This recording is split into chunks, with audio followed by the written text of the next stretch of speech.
김건희 여사 명품백 수수 의혹 사건을 종결 처리한 국민권익위원회가 발표 이틀 만에 뒤늦은 설명을 내놨습니다. 김 여사가 받은 명품백은 대통령과 직무 관련성이 없고 설사 관련성이 있다 해도 최재형 목사가 미국 국적의 외국인이기 때문에 신고 대상이 아니라고 밝혔는데요. 권익위의 이런 설명에도 불구하고 종결 처리가 내려졌던 당일 표결에 참여했던 위원들 사이에서 이견이 컸던 것으로 파악됐습니다. 조재영 기자가 보도합니다. 국민권익위원회는 법과 원칙에 따라 종결한 것일 뿐 다른 고려는 전혀 없다고 강조했습니다.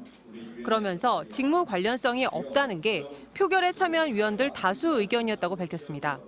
직무 관련성이 없으니 윤석열 대통령은 신고 의무가 없다는 설명입니다.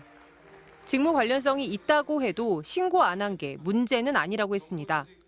명품백을 김건희 여사에게 준 최재형 목사가 미국 국적의 재미교포이기 때문에 명품백은 대통령 기록물에 해당되고 신고 대상도 아니라는 겁니다.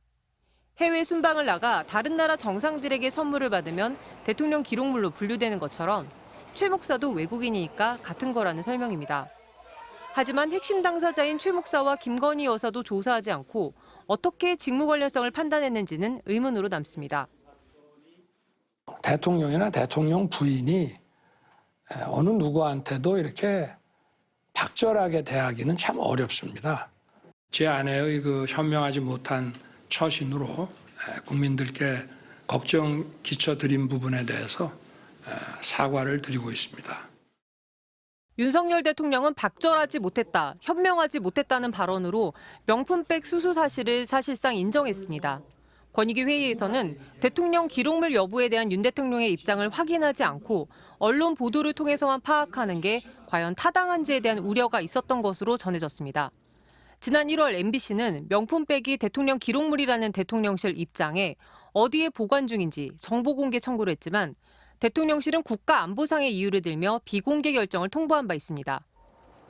권익위를 직접 항의 방문한 더불어민주당은 대통령 부부의 권익을 지키고 뇌물수수의 꼼수를 알려주는 부패세탁소 권익위는 이름을 건희위로 바꾸라고 논평했습니다. MBC 뉴스 조재영입니다.